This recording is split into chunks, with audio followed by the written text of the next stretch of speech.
Hello, this is Alessandrina with Dexter and Alessandrina. And today I thought instead of creating a video after getting a download, I would share it as it happens.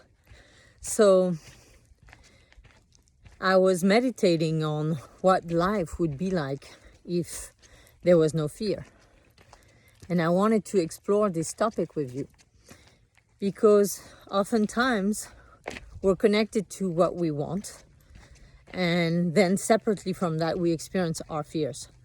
And we don't necessarily connect the dots between the two, meaning how our fears prevent us from achieving what we truly want.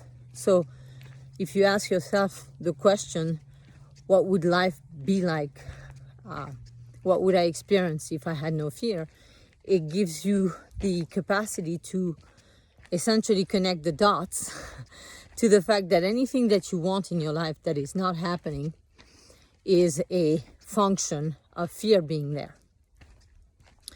In addition to that, you can start to develop a vision of yourself without fear, meaning being calm, at peace, happy, joyful, creative, patient. And so making those connections, really connecting the dots to the possibilities that await you when you face your fear is a wonderful thing. So if someone says, oh, face your fears, that's not necessarily very motivating because we can have projections and recordings about our fears and therefore feel like, no, I can't face it. It's too uncomfortable. We feel it in our bodies. We tense up just at the thought of facing our fears. And so when you connect the dots to what life would be like, the freedom, the lightness, the openness, the expansion, the creativity of your being with facing your fears, then it becomes more motivating. It becomes easier to say, yes, I want to face my fear. I want to go through the pain and discomfort of facing my fears to come out on the other side, realizing that fear is not real. And therefore, I can be free of it. And anytime that a new fear comes up, I can approach it in the same way, realizing it's not real. It's not true. It's not happening. It's never happened. It will never happen.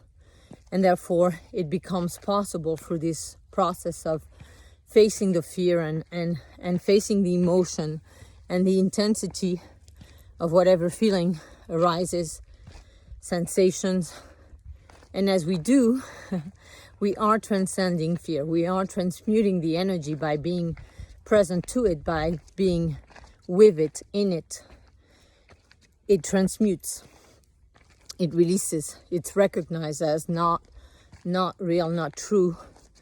And therefore the rebalancing of the environments between imagination and fear and reality and consciousness can be cleared so they can merge and we can be in the present moment, experiencing ourselves free, creative, open, aware, conscious, patient, and that's a great place to be. So facing our fears is a great thing because facing our fears means we'll never have them again.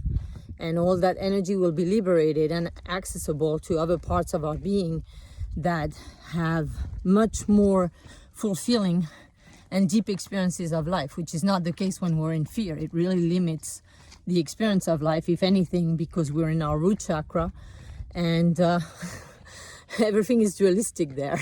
And there's not much of that beautiful painting and creative energy that is in life, that is life. I hope this was helpful and I hope it helps you gain the motivation to face your fears, not from the pain and suffering of it, from the understanding of the creative energy and power that awakens and will be available to you once you face your fears and you free yourself. Sending you lots of love.